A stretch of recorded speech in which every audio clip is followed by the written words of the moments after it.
The packed courtroom falls silent. Judge Wilson drops his gavel as Officer Barrett laughs at the disheveled black man in handcuffs. "Your name and occupation," the judge demands.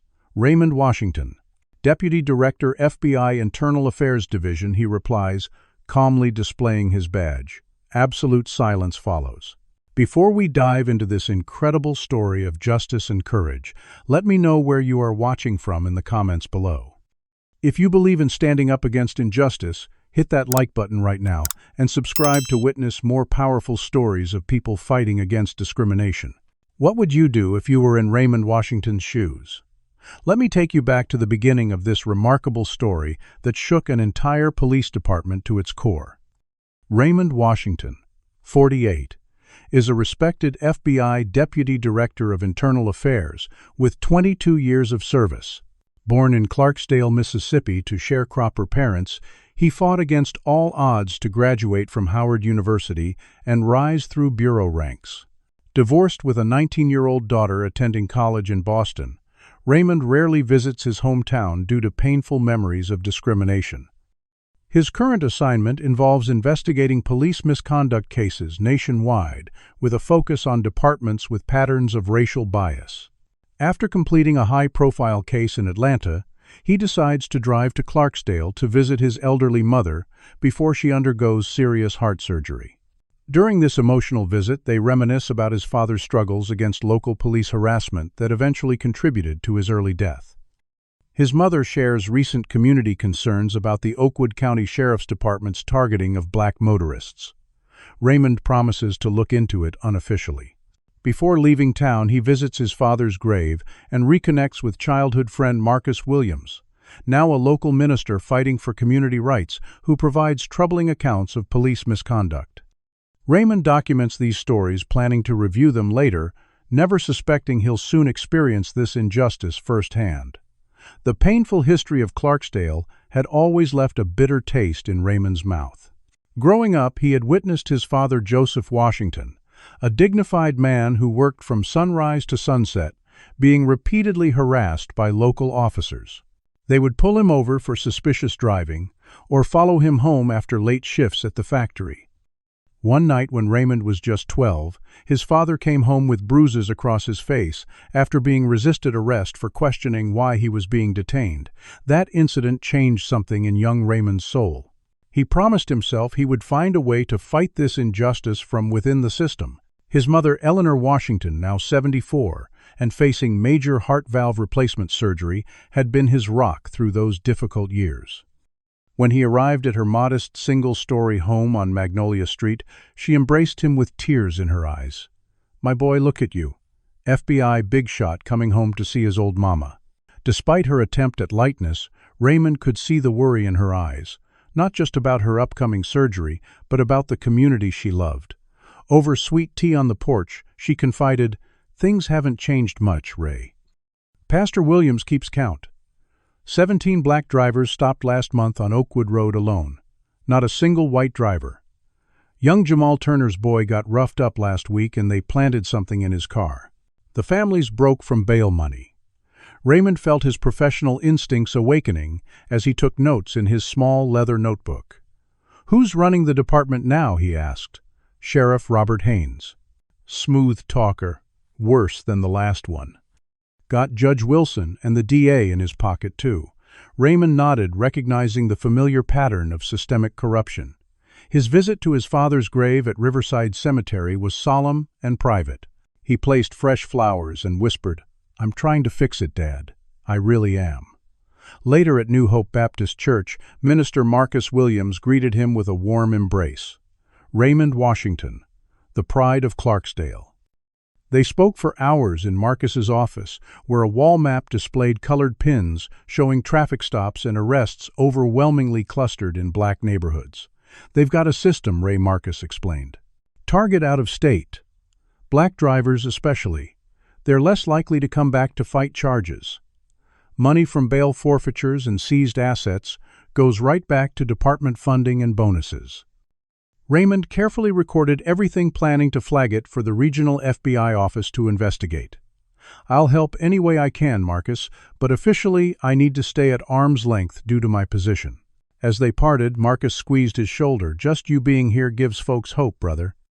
Raymond drove his government-issued black sedan toward his hotel, unaware that within 24 hours he would become both victim and prosecutor in a case that would shake Mississippi's justice system to its core. Driving his unmarked government sedan on a quiet county road outside Clarksdale, Raymond notices a patrol car following him closely. Despite maintaining perfect speed and signaling properly, flashing lights appear behind him. Officers James Barrett and Michael Collins approach aggressively, hands on weapons. When Raymond calmly asks why he was stopped, Barrett claims he was driving suspiciously and demands identification. Raymond carefully reaches for his wallet, explaining he's retrieving ID. Collins tenses hand, moving to his weapon. Raymond provides his driver's license, but not his FBI credentials. Curious how a routine stop will proceed. Barrett mocks Raymond's Washington, D.C. address, making comments about big city folks, thinking they're special. When Raymond questions the stop's legitimacy, Barrett becomes hostile, ordering him out of the vehicle. Raymond complies, but continues questioning the legal basis. Barrett claims to smell marijuana and demands to search the car. Raymond refuses consent, citing his Fourth Amendment rights. This enrages Barrett, who slams Raymond against the vehicle, handcuffing him roughly, while Collins searches without consent, damaging Raymond's belongings and finding nothing illegal. Throughout this escalation, Raymond notices Collins's body camera being deliberately turned off. Barrett plants a small bag of marijuana in the car, while Collins distracts Raymond. They arrest him for drug possession and resisting arrest, ignoring his requests to speak with a supervisor or attorney. The late afternoon sun cast long shadows across Highway 61 as Raymond drove toward his hotel. He'd spent longer than expected with Marcus and was looking forward to a quiet evening reviewing his notes. In his rearview mirror, he noticed a white Oakwood County Sheriff's patrol car that had been following him for the past 2 miles. Raymond checked his speedometer. Exactly 55 miles per hour in a 55 zone. He used his turn signal properly when changing lanes. There was no legitimate reason for police interest, yet the patrol car crept closer just a few feet from his bumper. Raymond recognized the intimidation tactic and maintained his composure, keeping his hands visible at 10 and 2 on the steering wheel. The blue and red lights flashed suddenly, and Raymond properly signaled and pulled onto the shoulder. He lowered his window partway, turned off the engine, and placed his hands back on the steering wheel. 2 officers approached, one on each side of the vehicle. The taller one, whose nameplate read Barrett, approached the driver's side with his hand already resting on his holstered weapon. The second officer, Collins, circled to the passenger side, peering intently through the windows. License and registration, Barrett demanded, without offering any greeting or explanation for the stop. "Good afternoon, officer," Raymond responded calmly. "May I ask why I'm being pulled over?" Barrett's face hardened. "You were driving suspiciously." License and registration now. Raymond knew there was no legal basis for driving suspiciously, but decided to comply while noting the violation of procedure. "I'm going to reach for my wallet in my inside jacket pocket," he explained, moving slowly and deliberately. Officer Collins on the passenger side tensed visibly, his hand moving to his weapon. Raymond retrieved his wallet and handed his license to Barrett, deliberately withholding his FBI credentials. He wanted to experience how an ordinary black citizen would be treated. Barrett examined the license, his eyebrows raising at the Washington, D.C. address. Well, big shot from D.C., huh? What brings you to our neck of the woods, running from something? The implication was clear and insulting. "I'm visiting family," Raymond replied evenly. "Again, officer, I'd like to know the specific reason for this stop." Barrett's expression darkened. "Step out of the vehicle, sir." The sir dripped with sarcasm. "Am I legally obligated to exit my vehicle without probable cause?" Raymond asked, knowing the answer, but testing the officer's knowledge of the law. Barrett's face flushed with anger. "I smell marijuana coming from this vehicle. That's probable cause." "Get out now." Raymond knew this was a fabrication. He had never used drugs in his life, but recognized the commonly used pretext. He opened the door slowly and stepped out, maintaining his professional demeanor. "I don't consent to any searches of my vehicle," he stated clearly. Fourth Amendment protections require a warrant unless I provide consent, which I do not. Barrett's face contorted with rage. Another constitutional lawyer, huh? You people always think you know the law better than those enforcing it. The "you people" hung in the air, its meaning unmistakable. Barrett suddenly grabbed Raymond's arm, spinning him around and slamming him against the side of the car. Pain shot through Raymond's shoulder as the officer roughly yanked his arms behind his back and applied handcuffs too tightly. "You're resisting arrest," Barrett announced loudly, though Raymond had been completely compliant. Meanwhile, Collins had already begun searching the vehicle without consent. Raymond noticed Collins's body camera light was off and glanced at Barrett's, also deactivated. Collins rifled roughly through Raymond's briefcase, spilling papers onto the seat. "Nothing here," he called out, sounding disappointed.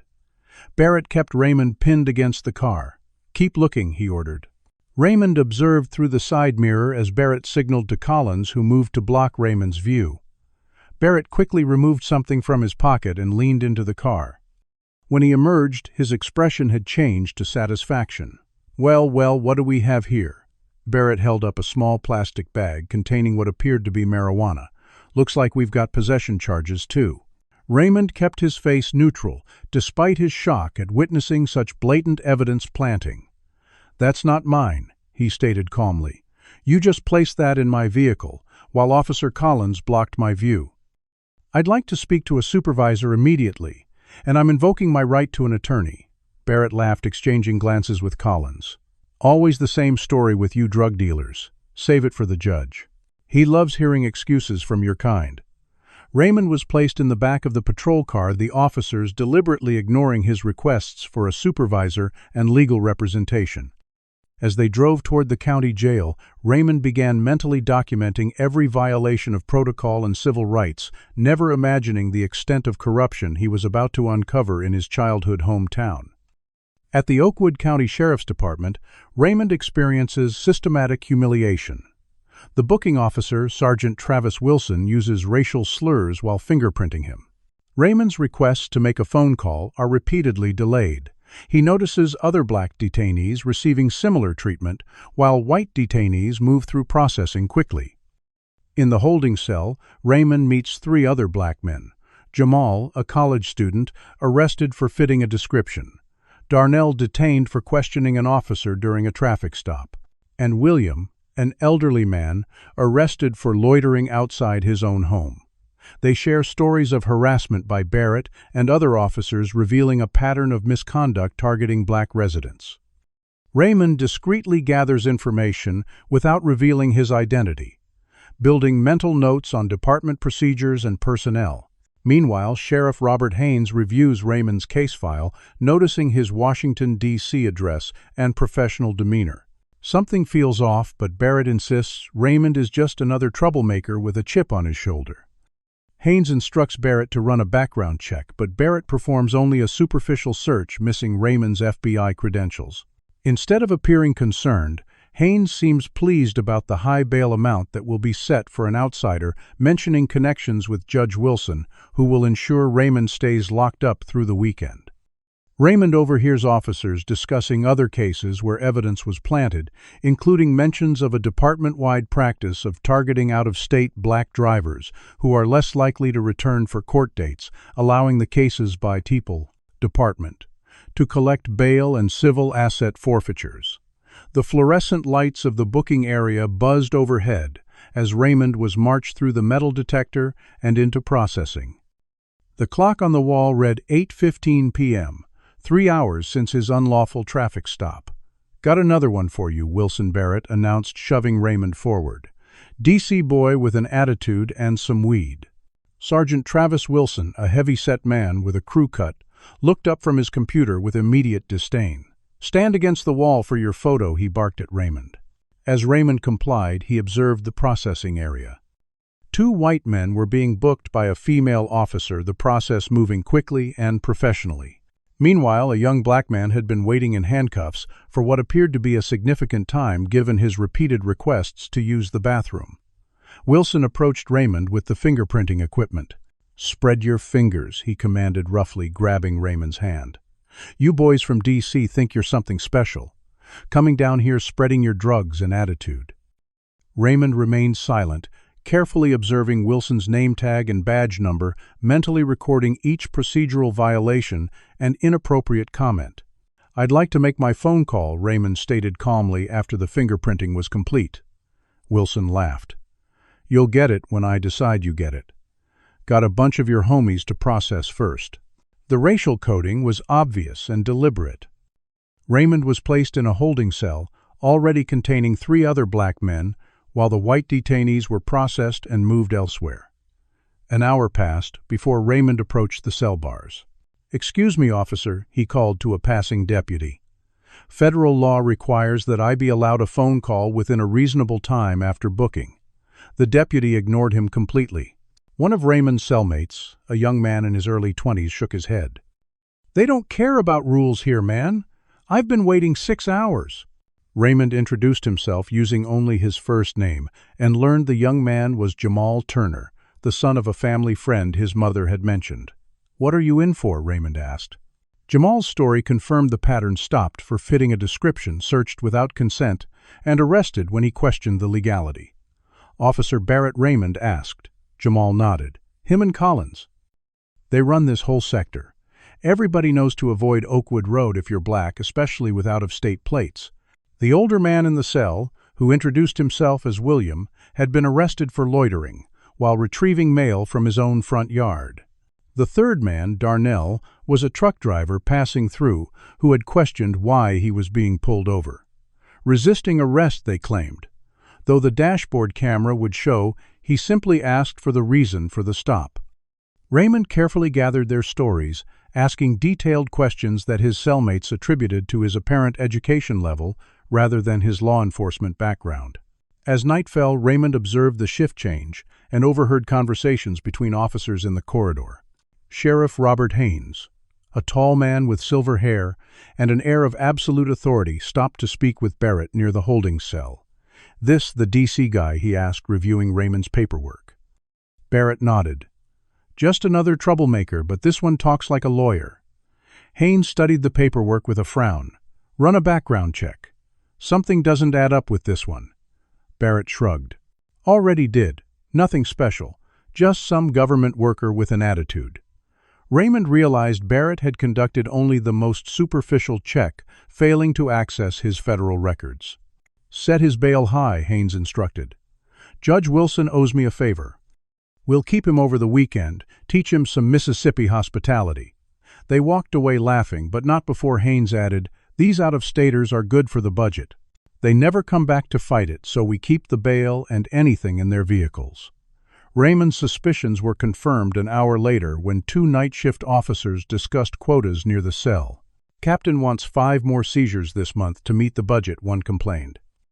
"Easy money with summer tourists coming through," the other replied. "Just pull over the out-of-state plates with black drivers. Plant a little something if you have to. They can't afford to come back and fight it."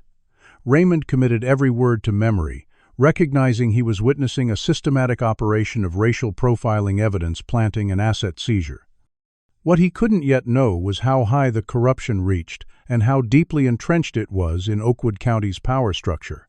Do you think Raymond made the right decision by not immediately revealing his FBI identity? Type number 1 in the comments if you believe he was smart to gather evidence firsthand, or number 2 if you think he should have identified himself immediately. Like this video if you've ever witnessed or experienced racial profiling during a traffic stop. Subscribe to follow Raymond's journey as he prepares to turn the tables on a corrupt system that never expected one of their victims to have the power to fight back. The situation in the holding cell was getting worse. But could Raymond use his position to help not just himself, but everyone affected by this corrupt department? In the holding cell overnight, Raymond bonds with his cellmates while secretly planning his strategy. He decides against immediately revealing his identity, recognizing an opportunity to document the department's systemic discrimination firsthand. Jamal becomes ill during the night, but officers ignore repeated calls for medical attention. Raymond uses his first aid training to help stabilize him while demanding medical care. Officer Lisa Martinez, new to the department, finally responds and calls paramedics against Sergeant Wilson's instructions. Raymond notices her discomfort with department practices. After Jamal is taken to the hospital, Raymond approaches Martinez when she returns, sensing a potential ally. Through careful conversation, he learns she's witnessed numerous instances of misconduct, but fears retaliation if she reports them. Raymond provides subtle guidance without revealing his identity. Meanwhile, his absence has been noticed at FBI headquarters. His assistant Special Agent Vanessa Chen becomes concerned after he misses their scheduled check-in. She begins tracking his last movements and contacts his mother, learning about his visit to Clarksdale. When she cannot reach him, she notifies Deputy Director Thomas Richards, who authorizes a discreet inquiry. Local FBI Field Office Agent Marcus Johnson is dispatched to locate Raymond without alerting local authorities. Sheriff Haynes meets with Judge Wilson and District Attorney Peter Reynolds over breakfast, discussing Raymond's case along with department funding issues. They plan to make an example of this uppity outsider to maintain control over the community. Reynolds mentions increasing complaints about department practices reaching state authorities and suggests they need a strong case to discourage further scrutiny. The night in the holding cell was long and uncomfortable. The hard bench offered little support, and the bright overhead lights remained on constantly, a known sleep deprivation tactic. Raymond observed how the guards performed hourly checks on the white detainees in separate cells, but ignored their section entirely. Around 2 a.m., Jamal began showing signs of distress, sweating profusely, and complaining of chest pain. "Hey, we need medical attention here," Raymond called out, recognizing potential symptoms of a panic attack or worse. His calls went unanswered for 20 minutes, while Jamal's condition deteriorated. Raymond moved to Jamal's side, loosening his clothing and helping him control his breathing using FBI emergency response techniques. "Help is coming," he assured Jamal, though he was increasingly uncertain. Officer Medical Emergency Raymond's authoritative tone finally caught the attention of a passing officer, a young Latina woman whose nameplate read Martinez. She approached the cell with concern rather than the dismissive attitude displayed by her colleagues. "What's happening?" she asked, observing Jamal's distress. "He's experiencing acute anxiety that could escalate to a cardiac event," Raymond explained, using medical terminology deliberately to convey knowledge. "He needs evaluation by paramedics immediately." Officer Martinez hesitated, then nodded. "I'll call them." Sergeant Wilson appeared moments later, countermanding her. "Turner's faking it. They all do this for attention." Martinez stood her ground. "With respect, Sergeant, I've already called the paramedics. It's a liability issue if we ignore a medical complaint." Wilson glared but didn't override her decision. Raymond noted this interaction carefully. Martinez was clearly uncomfortable with department practices, but trying to work within the system. The paramedics arrived promptly, confirming Jamal was experiencing a severe panic attack triggered by claustrophobia and previous trauma. As they took him to the hospital, Raymond made deliberate eye contact with Martinez, nodding slightly in appreciation. When she returned to check on the cell an hour later, Raymond engaged her in conversation. "Thank you for helping him. Not everyone would have."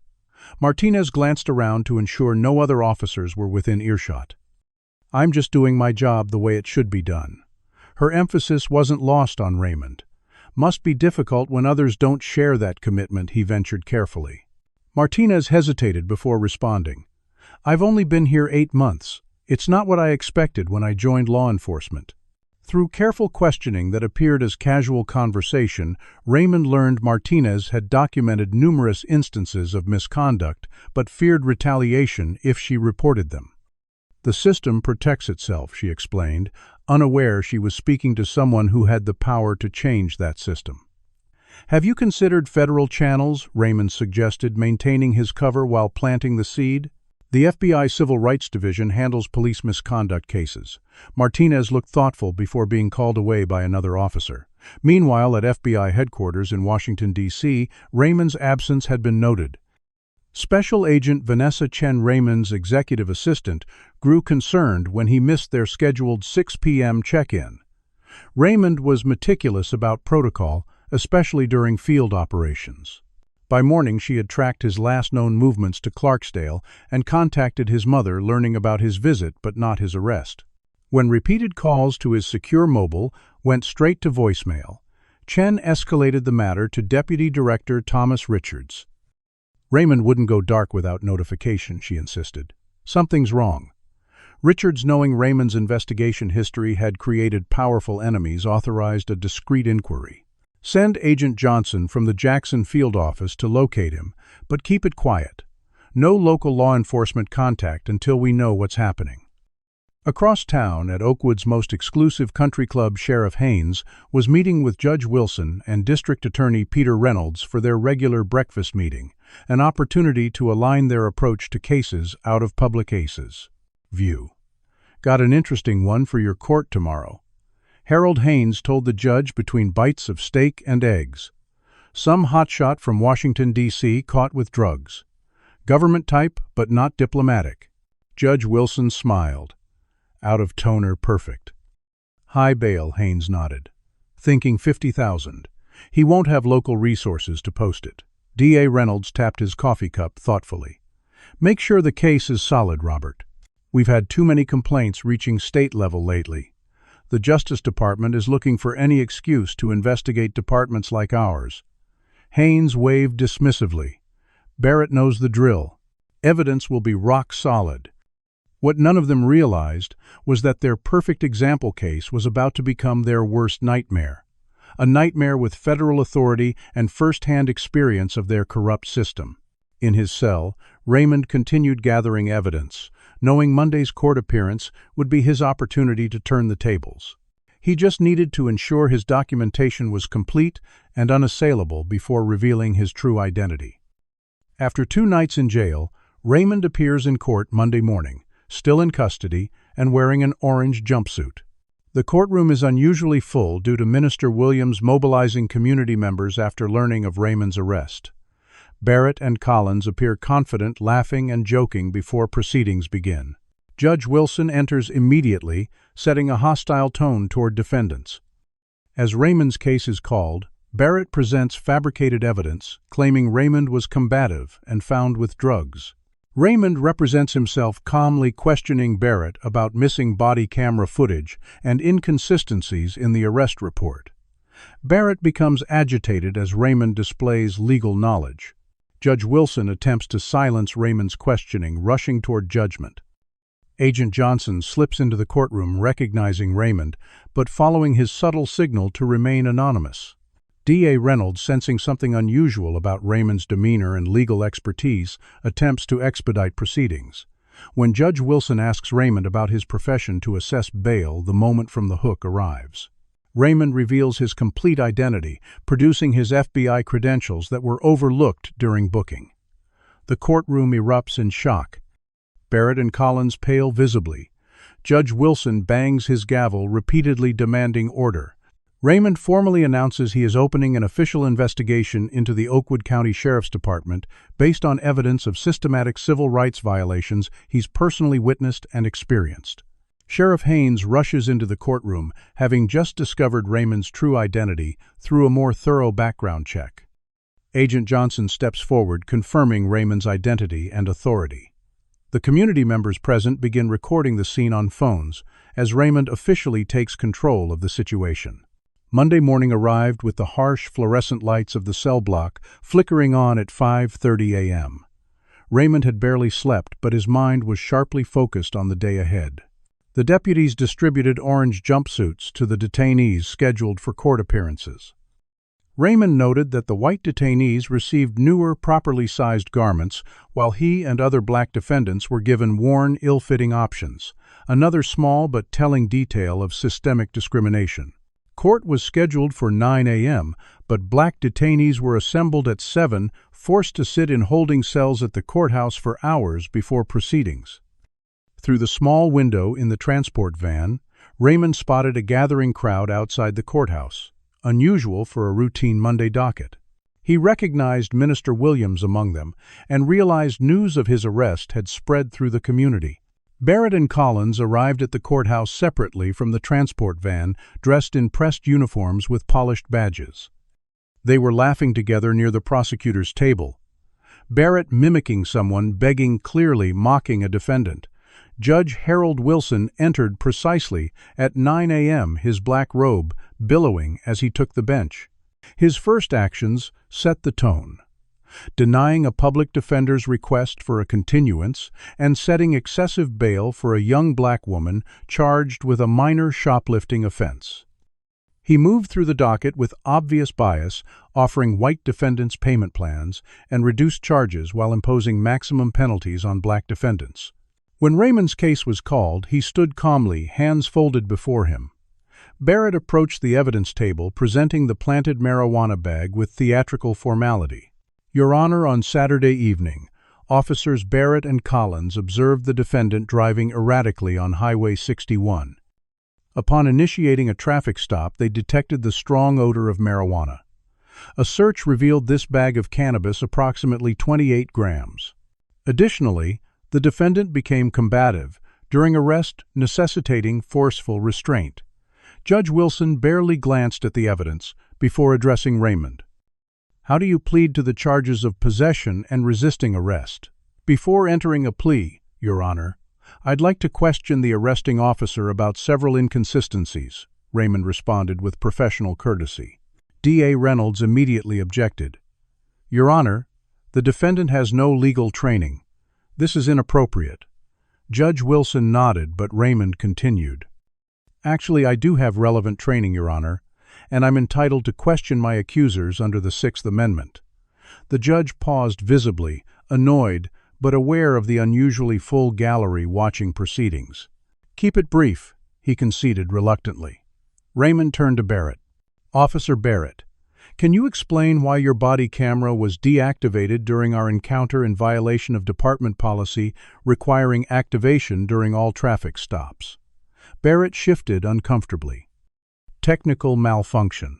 Raymond nodded thoughtfully. And Officer Collins experienced the same malfunction simultaneously. Barrett's face flushed. Must have. Interesting coincidence, Raymond noted.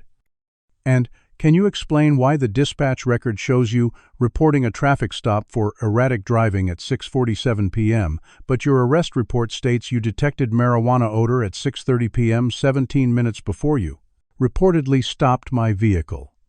Barrett's confidence visibly wavered. Typo in the report. In the gallery, Agent Marcus Johnson from the Jackson FBI field office had slipped in, immediately recognizing Raymond. Raymond noticed him but gave an almost imperceptible headshake, signaling Johnson to wait. D.A. Reynolds, sensing something unusual about Raymond's detailed knowledge and confident demeanor, attempted to intervene. Your Honor, these technical questions are irrelevant to the charges.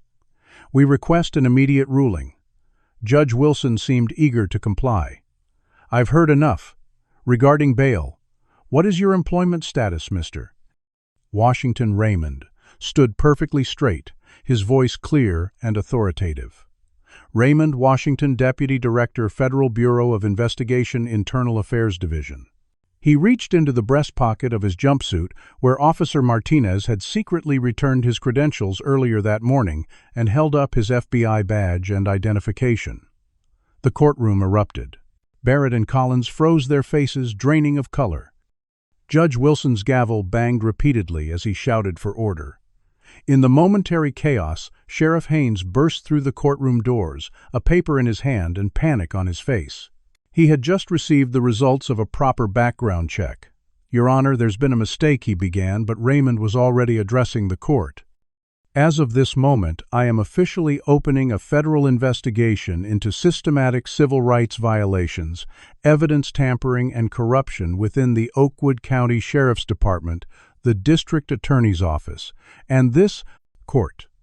My unlawful detention has provided first-hand evidence of a pattern of misconduct targeting black citizens. Agent Johnson stepped forward from the gallery. Agent Marcus Johnson, FBI Jackson Field Office, confirming Deputy Director Washington's identity and authority. Several community members had begun recording on their phones. Minister Williams stood with a look of vindication. Raymond turned to face Barrett and Collins directly. Officers Barrett and Collins, you are hereby placed on administrative leave pending investigation. Surrender your badges and firearms to Agent Johnson immediately. Judge Wilson sputtered in outrage. You have no authority in my courtroom.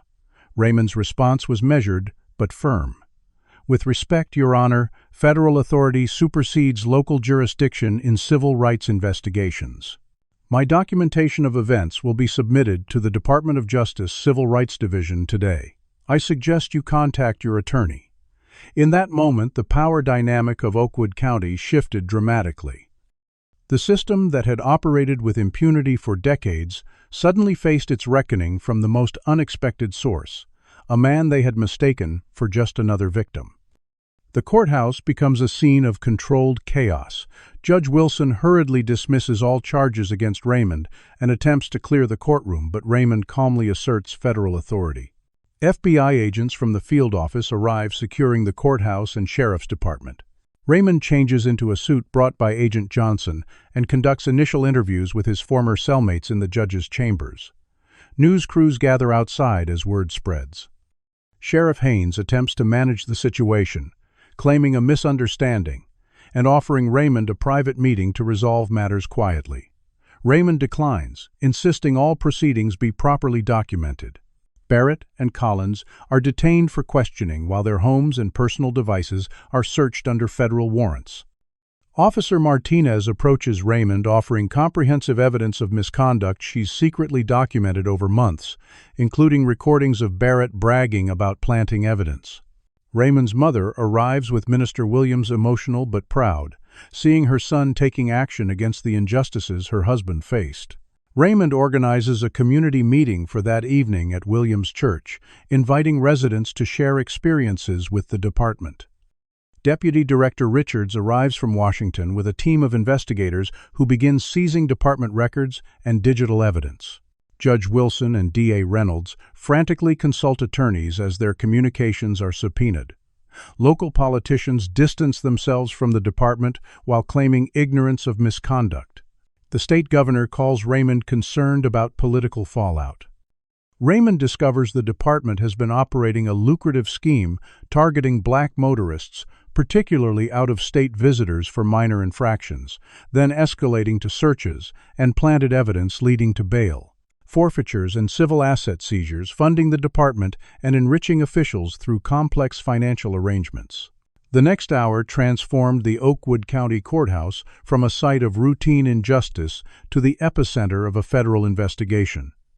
Judge Wilson hastily dismissed all charges against Raymond, attempting to save face while ordering bailiffs to clear the increasingly chaotic courtroom. Raymond, however, stood his ground with the calm authority that came from 22 years of federal service. Citizens have the right to observe these proceedings, he stated, citing relevant case law. Agent Johnson was already on his secure phone, calling in additional personnel from the Jackson field office. Within 30 minutes, 6 more FBI agents arrived, establishing a perimeter around the courthouse and securing the sheriff's department. Raymond had changed from the orange jumpsuit into a charcoal gray suit provided by Agent Johnson, the transformation in his appearance mirroring the shift in power. He commandeered the judge's chambers, converting it into a temporary field office where he began conducting formal interviews with his former cellmates. Each testimony added to the mounting evidence of systematic discrimination. Outside news, vans from Jackson and Memphis had begun arriving, tipped off by community members' social media posts. Sheriff Haynes attempted damage control, approaching Raymond with a forced smile and extended hand. Deputy Director Washington, there's clearly been a serious misunderstanding. Perhaps we could discuss this privately and come to an amicable resolution. Raymond regarded him coolly. Sheriff Haynes, there's no misunderstanding.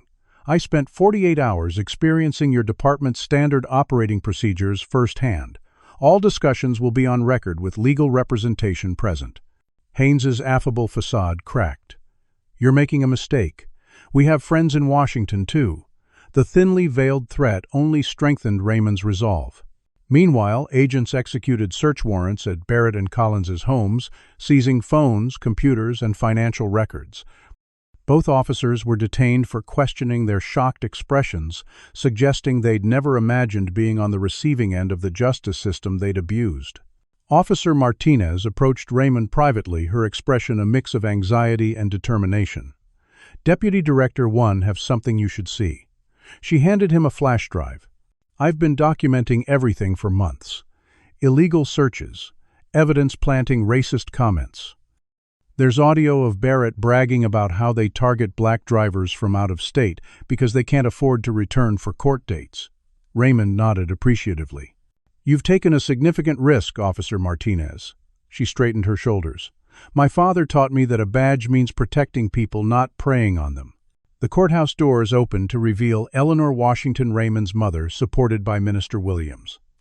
Her eyes filled with tears seeing her son in his element.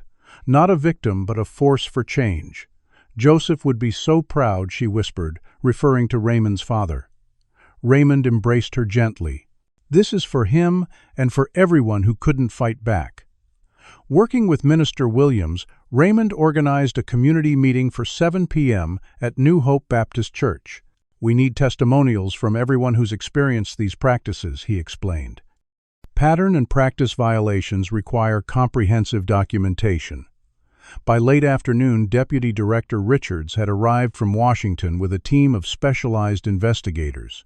"You've kicked a hornet's nest," Raymond Richards commented, reviewing the preliminary evidence. "This goes beyond local corruption. The financial records suggest a sophisticated scheme." Raymond nodded grimly. "They've been operating a profitable business model, target black motorists, escalate to searches, plant evidence when necessary, set excessive bail and seize vehicles and assets through civil forfeiture. The money disappears into department, equipment funds, and private accounts." Judge Wilson and D.A. Reynolds had retreated to their offices with hastily summoned attorneys, their communications and records already subpoenaed under federal warrants.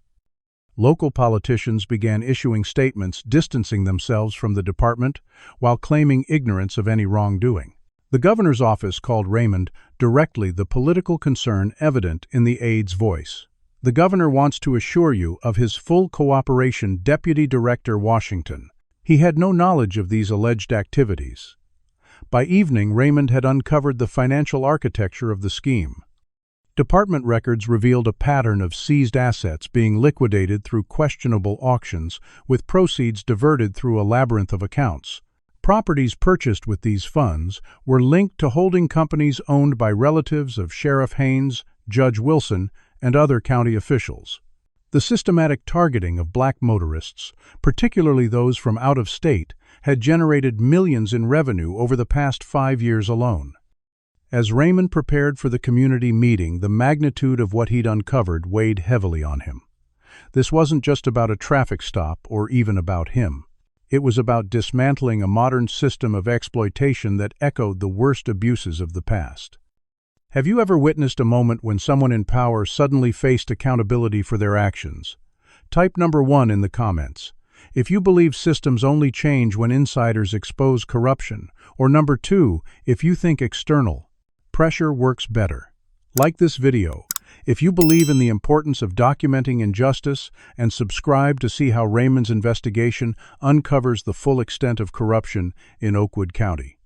The community meeting that evening would reveal just how widespread the abuses had been. But would the people of Clarksdale find the courage to speak out after decades of intimidation? Over the next 2 weeks, Raymond establishes a command center in Clarksdale. The investigation expands beyond Oakwood County as connections to neighboring jurisdictions emerge. Raymond's daughter, Aisha, arrives from college to support him, bringing research skills that help analyze financial records. They discover a network of judges, prosecutors, and police officials across 3 counties operating a coordinated system of discrimination and profiteering. Raymond faces personal challenges as death threats arrive, and old acquaintances pressure his mother to convince him to ease up. A late-night break-in at his hotel room signals escalating danger. Agent Chen uncovers offshore accounts tied to Judge Wilson and Sheriff Haynes, revealing millions in unexplained funds. State officials who previously ignored complaints are implicated in covering up misconduct reports. Officer Martinez's evidence proves crucial, but puts her at risk. After her car is vandalized with racial slurs, though she's white, Raymond arranges protection. Barrett and Collins, released on bail, attempt to flee, but are recaptured. They offer to cooperate for reduced charges, turning against Sheriff Haynes and revealing his instructions to target black motorists. Community members gain confidence to come forward with hundreds of cases of abuse, creating an overwhelming pattern of evidence. Minister Williams organizes peaceful protests that attract national attention. Major news networks arrive to cover the story. Tensions rise as police supporters, including some white residents, hold counter-protests defending the department. Raymond navigates this volatile situation while methodically building an airtight case. His investigative approach reveals not just racial discrimination but extensive corruption reaching into state politics. The Clarksdale Regional Community Center became Raymond's command headquarters, transformed by FBI technicians into a secure operations center with encrypted communications and digital forensics capabilities. Large whiteboards displayed organizational charts of the expanding investigation as connections to neighboring Riverdale and Jefferson counties emerged. Raymond worked 18-hour days, his focus intense as the scope of corruption became increasingly clear. "It's not just Oakwood County," he explained to Deputy Director Richards during their daily briefing. "We're seeing identical patterns in traffic stop data across 3 counties, suggesting coordination between jurisdictions." On day 3 of the investigation, Raymond's daughter, Aisha, arrived from Boston University, having insisted on taking a leave from her economics program. "Dad, you always taught me to stand up for what matters," she said, embracing him. At 21, Aisha possessed her father's analytical mind and her grandmother's unwavering determination. She quickly proved invaluable, applying her econometric skills to analyze the department's financial data. They're using a sophisticated laundering system, she discovered, highlighting patterns in spreadsheets. Seized assets go through sham auctions where Sheriff Haynes's brother-in-law's company always wins the bids. The properties get renovated using county contracts, then sold at massive profits with kickbacks flowing to Judge Wilson's offshore account. As the investigation intensified, so did the pushback. Raymond received the first death threat on day 5, a typed note under his hotel room door reading, "Badge won't stop a bullet. Go home." Hotel security footage had been conveniently erased.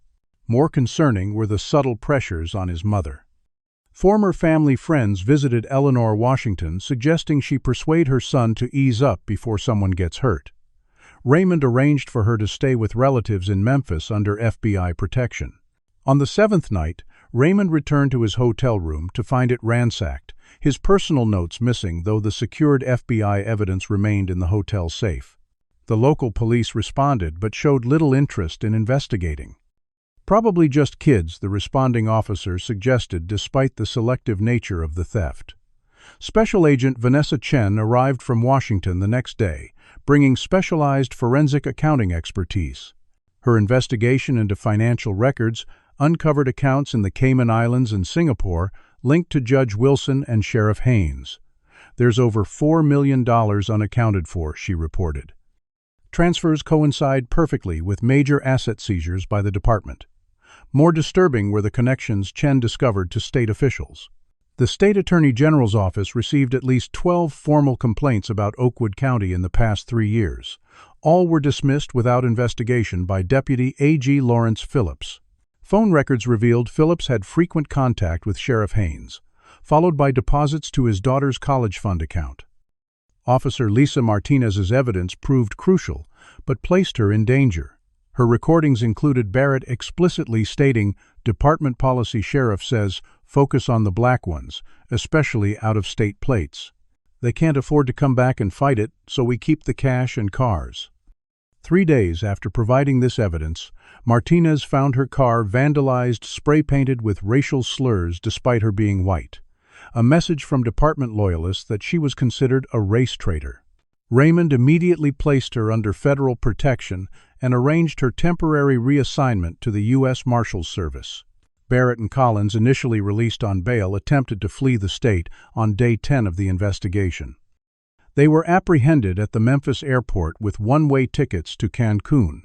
Facing serious federal charges, they offered cooperation for reduced sentences. Sheriff Haynes gave direct orders, Barrett admitted in a recorded interview. We had monthly quotas for stops, searches, and seizures, with bonuses for property that could be auctioned. He told us which judges would approve the warrants, no questions asked, and which prosecutors would play ball. As news of the investigation spread, community confidence grew. Minister Williams established a secure hotline for reporting police misconduct, receiving over 300 calls in the first week. Victims who had remained silent for years came forward with documentation. Medical records of injuries during arrests, receipts for bail, never returned property seizure notices without due process. The pattern was overwhelming and undeniable. The national media descended on Clarksdale. CNN, MSNBC, and Fox News broadcast live from the courthouse steps.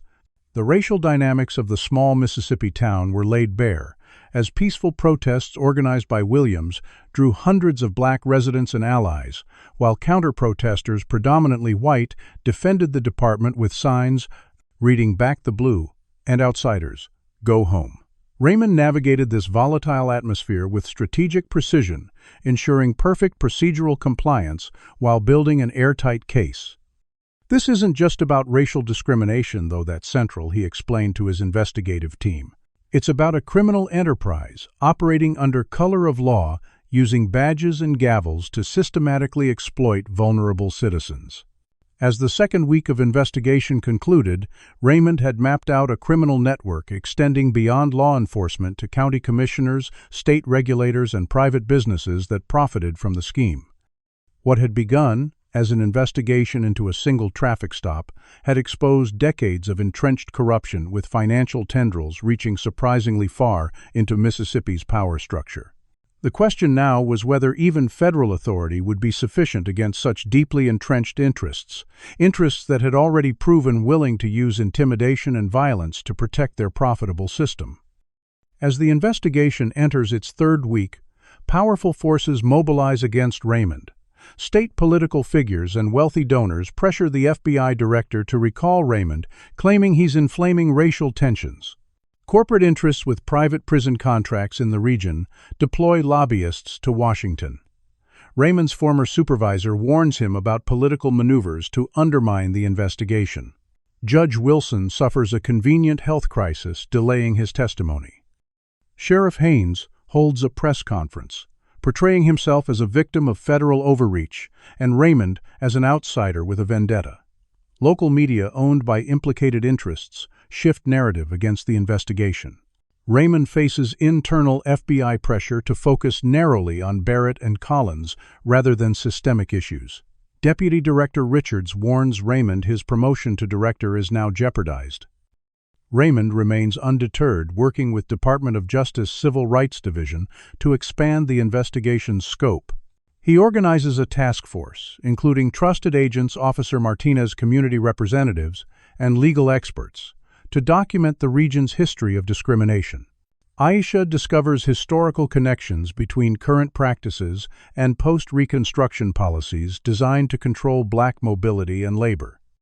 Raymond experiences a crisis of faith when evidence tampering occurs within the investigation team, revealing infiltration by corrupted officials. After identifying the mole, Raymond restructures security protocols. Minister Williams survives an attempt on his life-strengthening community resolve.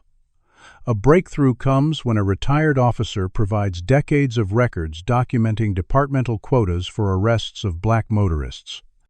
Raymond prepares for a grand jury presentation while facing personal doubt about whether justice is truly possible against such entrenched systems. The third Monday of the investigation brought the first clear signs that powerful systems were mobilizing against Raymond. A call from FBI Director Samuel Peterson carried a deceptively casual tone.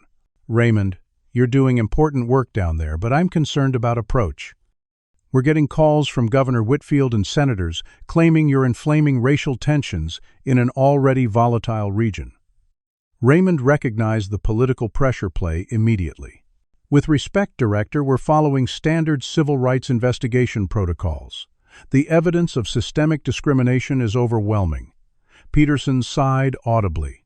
"Just consider narrowing the focus to the individual officers rather than the entire judicial system." Practical considerations matter.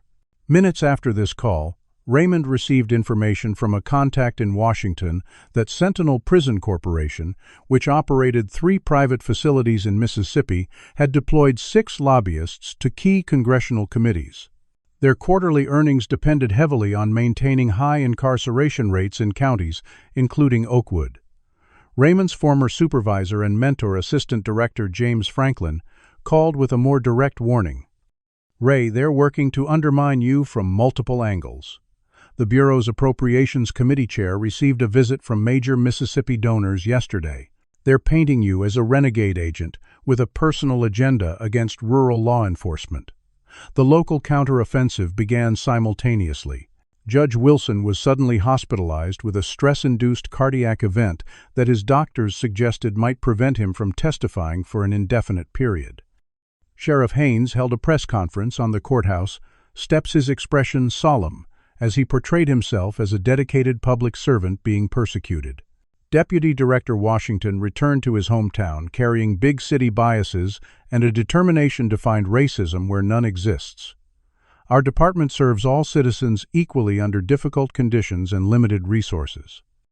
The Clarksdale Chronicle, owned by a real estate developer implicated in the property scheme, shifted its coverage dramatically. Initial articles about FBI investigation uncovers potential misconduct transformed into headlines questioning federal overreach in local affairs and Washington's personal vendetta against hometown.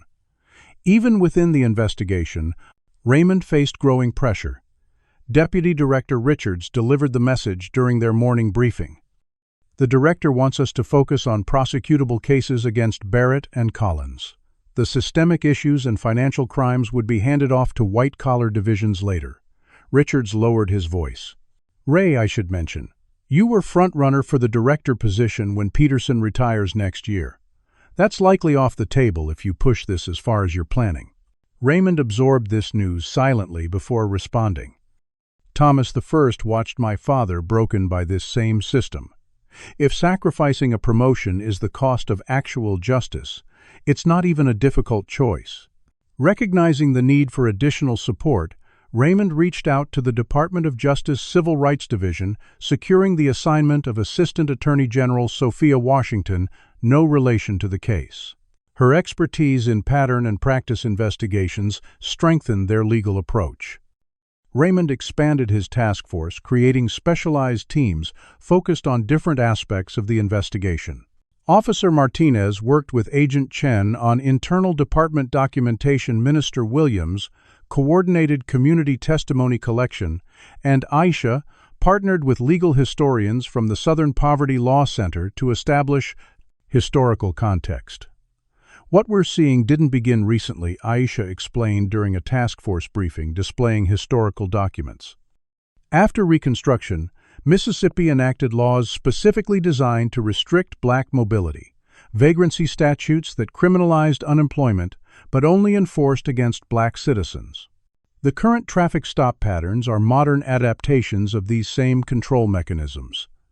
The investigation suffered a serious setback when key digital evidence was corrupted on their secure server. Raymond initiated compartmentalized security protocols, suspecting internal sabotage. His suspicions were confirmed when Junior Agent Tyler Brooks was discovered copying files to an unauthorized device. Under interrogation, Brooks admitted being approached by associates of Sheriff Haynes with both threats and financial incentives. This breach shook Raymond's confidence, but reinforced the need for absolute vigilance. The stakes escalated dramatically when Minister Williams was shot while leaving his church one evening. The bullet grazed his shoulder rather than striking center mass, suggesting either poor marksmanship or an intentional warning. Williams refused to curtail his activities. "My grandfather faced fire hoses and attacked dogs for voting rights. I won't be silenced by a bullet," he told community members, his arm in a sling, as he led another protest. The investigation's breakthrough came from an unexpected source. Retired Officer Benjamin Murphy, 82 years old and terminally ill, contacted Raymond through his grandson. "Got nothing to lose now," the elderly man explained, providing 3 decades of personal records, including department memos explicitly establishing race-based enforcement quotas. Started keeping these when I realized what was happening, but never had the courage to come forward. Feared for my family.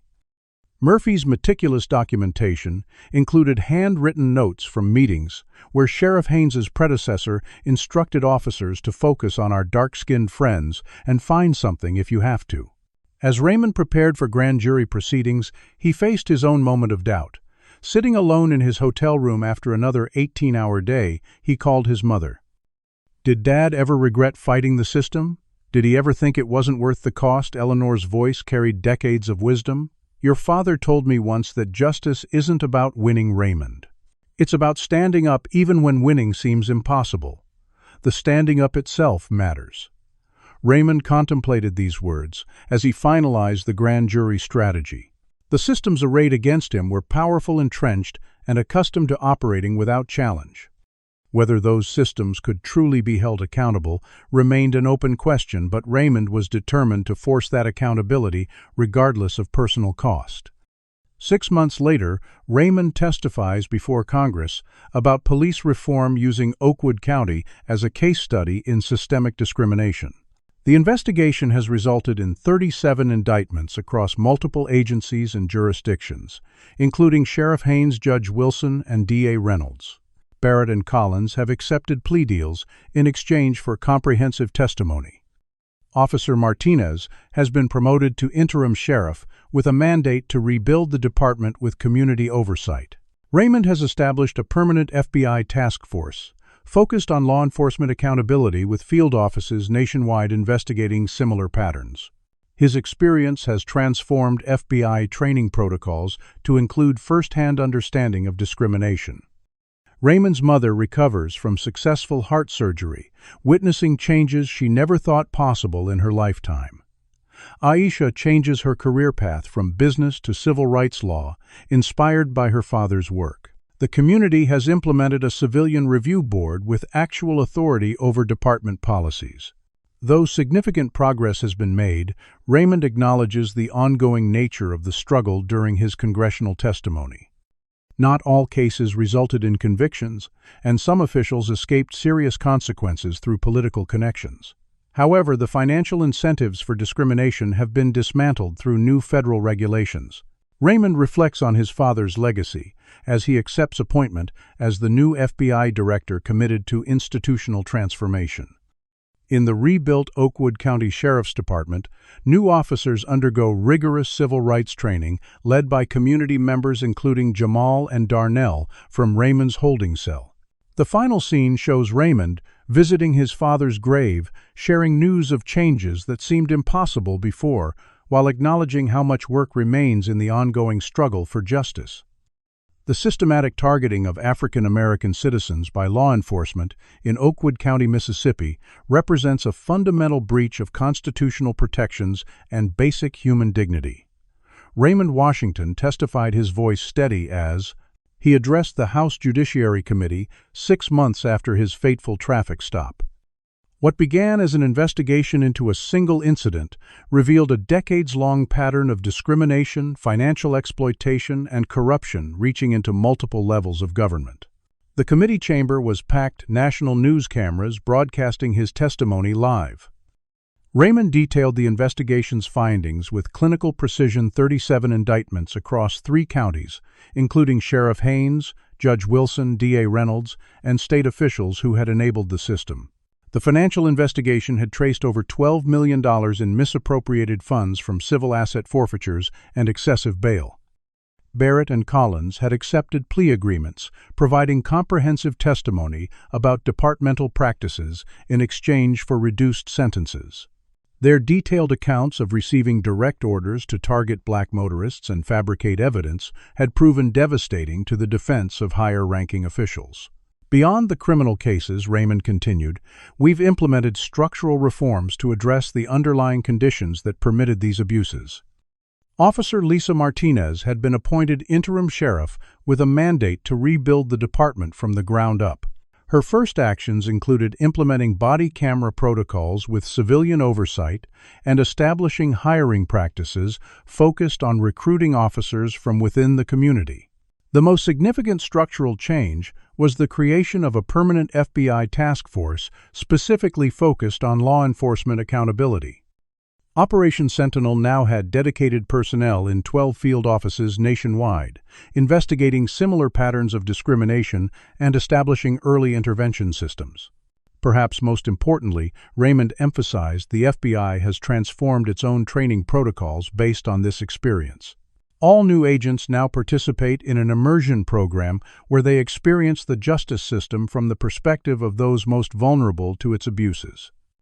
We cannot effectively protect civil rights without understanding how they're violated.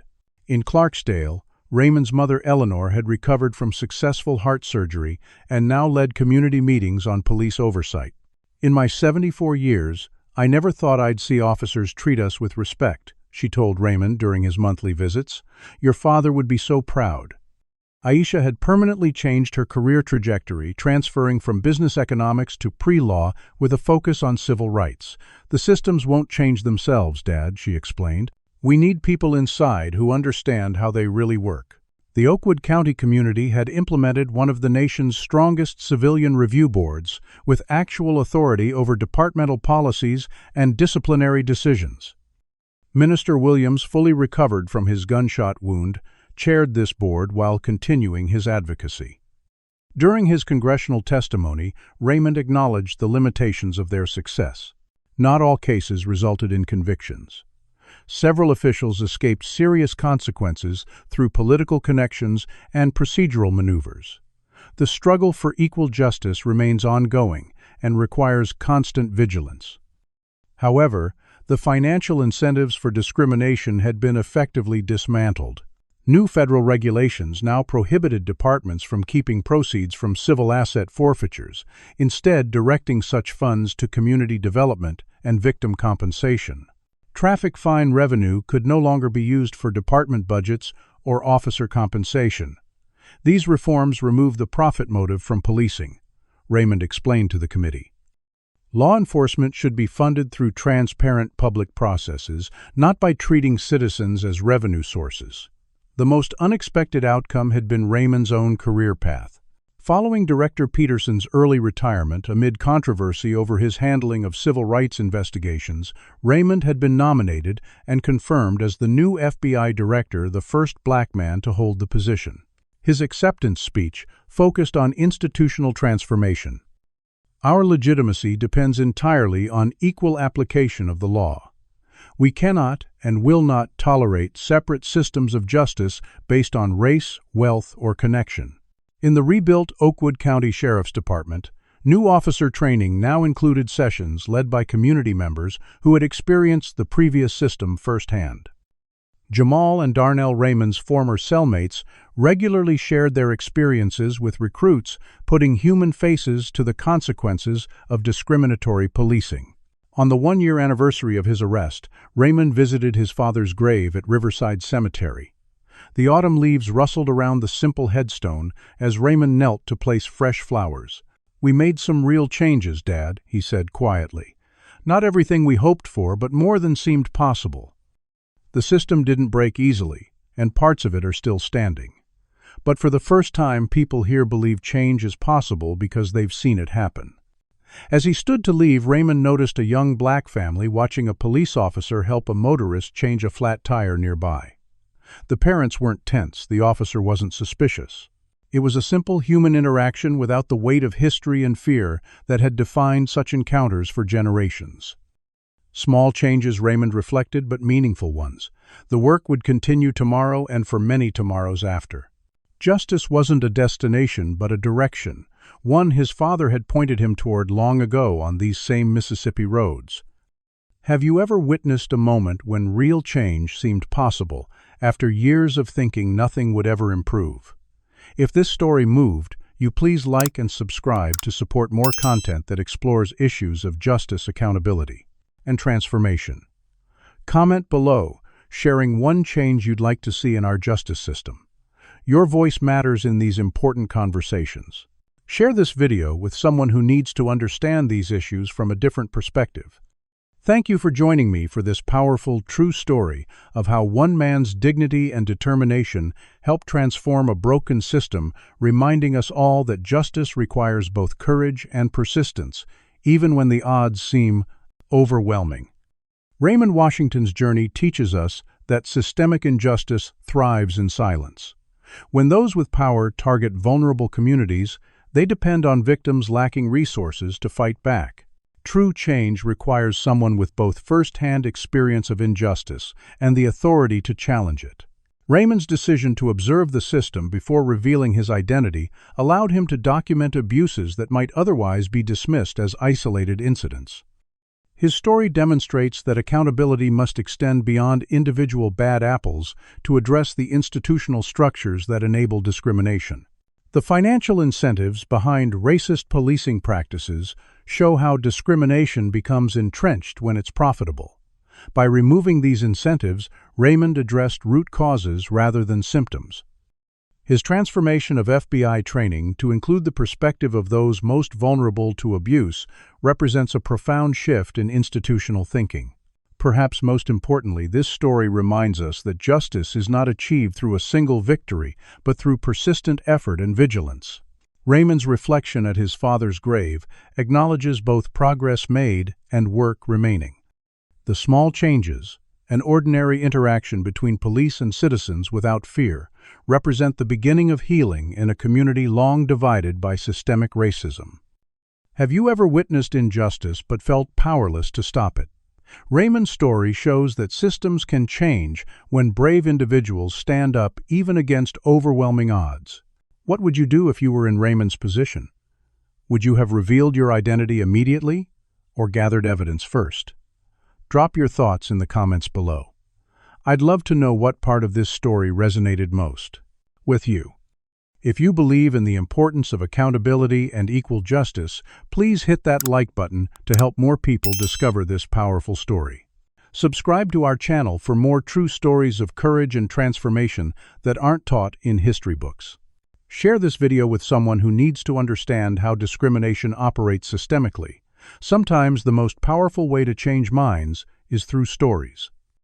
Thank you for joining me today on this journey through one man's fight to transform a corrupt system. Remember, in the words of Raymond's father, justice isn't about winning. It's about standing up even when winning seems impossible.